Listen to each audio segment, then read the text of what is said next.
आता इकडं ह्याला काय म्हणायचं, आषाढी वारीला अनुग्रही वारी म्हणायचं आणि कार्तिक वारीला प्रबोधी वारी म्हणायचं. कार्तिक वारीला प्रबोध द्यायची बरं का भाऊ. प्रबोध आणि अनुग्रह या समाजाला माहित नाही. माळकऱ्यांना माहित नाही अनुग्रह कशाला म्हणते ती, प्रबोध कशाला म्हणते ती. भाऊ आमच्या रामकृष्ण हरी या आमच्या मठावर ये, घाला आम्हा खायान पडा आमच्या पाया, असं नाही भाऊ. ते रामाची ठवा असता का वशिष्ठाची शरण गेलं. रामाला राम माहित असताना वशिष्ठ ऋषीला का शरण गेलं. राम केला ब्रह्मज्ञानी, वशिष्ठ मुने तारको. कृष्ण सांडीपणी, त्याने त्या कृष्णाला सांडीपण ऋषी भेटलं आणि त्याला प्रब्रह्म दाखवलं.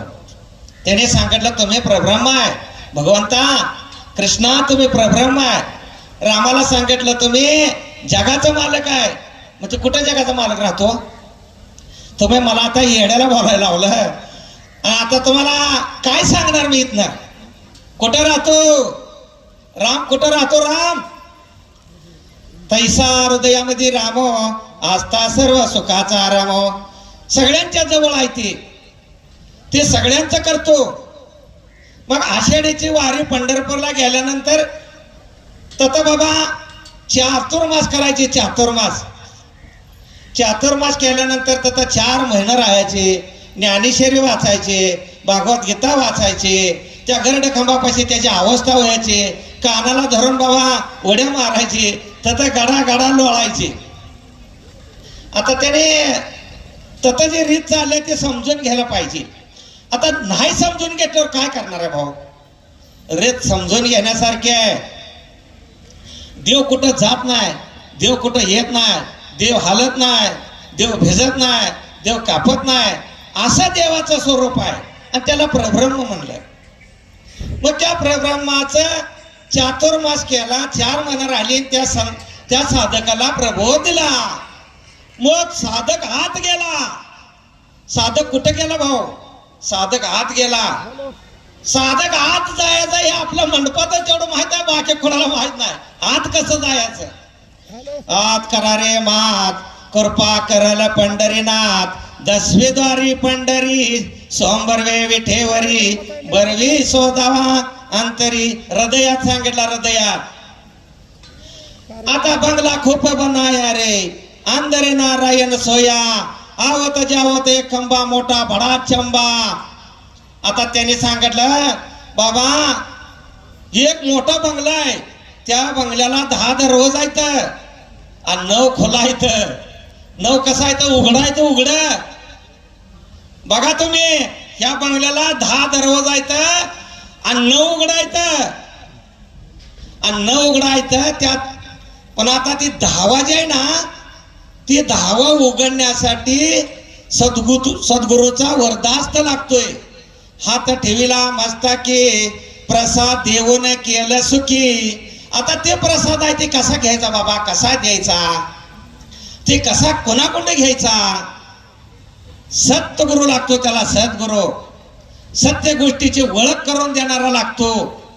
मग ते 10वा दरवाजा उघडण्याची रीत जी आहे ती ना, माझ्या गुरुनं मला नेलं एकांत, नामाचं रोप लावलं माझ्या हृदयात. मग त्या अनुग्रह दिल्यानंतर त्याची अवस्था होती. अवस्था दिल्यावर झाल्यावर त्याला ज्ञान प्राप्त होतं. ज्ञान प्राप्त केव्हा होतं तर त्यानं बाबा ते प्रबोधाला पावशेर तूप वाचायचं, त्याच्या हात ठेवला मस्तकी, प्रसाद देऊन केलं सुखी. मग ते प्रसाद द्यायचं म्हणजे हात मस्तकावर ठेवायचा, पावशेर तूप वाचायचं आणि त्याची बाबा ती मस्तक माता थापटीला. मग आता ते माता थापटल्यावर संत पहार उतरलं म्हणून सांगतंय. शास्त्र काय म्हणतंय, संत पहार उतरलं.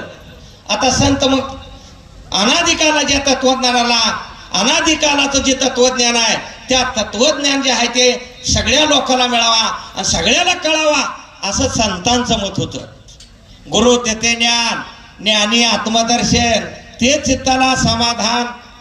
आता मला सांगा, चित्ताला जर समाधान वाटावं असं वाटत असलं तर आतच व्हायला पाहिजे का बाहेर करून चुलतं या. हरी हरी म्हणते सारे, किती जन्मा कितींदा मरे, एक हरीचं नाम घेता सरी जन्म मरण व्यथा. भाऊ हे रस्ता कुठं जातो रे? हे पुण्यावरनं रस्ता कुठं जातो? ते म्हणला पुण्यावरनं रस्ता खाली हैदराबादला जातो, पंढरपूरला जातो, सोलापूरला जातो. भाऊ रस्ता जातो हे बरोबर आहे का? मी तुम्हाला सगळ्यांना विचारतो, ही रस्ता जातोय ती बरोबर आहे का? नाही. ते तर सांगितलं भाऊ रस्ता जात बी नाही, रस्ता येत बी नाही. रस्ता कुठं जात नाही, रस्ता कुठं येत नाही. वाहनं जाते ते, वाहनं येते ते, वाहनं जाते ते, वाहनं येते ते.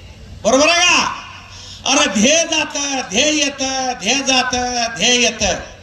श्वास कुठं जात नाही, श्वास कुठं येत नाही. आणि ती आपली सत्ता आहे, ती कुठंच जाऊ शकत नाही. नाना गेला नाना आला, नाना गेला नाना आला. नाना आलाय म्हणल्यावर नाना जाणार आहे. आता इथं बाबा आलाय म्हणल्यावर जाणार आहे. साधू संतांनी सांगितलं गुरु तेथे ज्ञान, ज्ञानी आत्मदर्शन. ज्ञानानं आपल्या आत्म्याचं दर्शन झालं पाहिजे.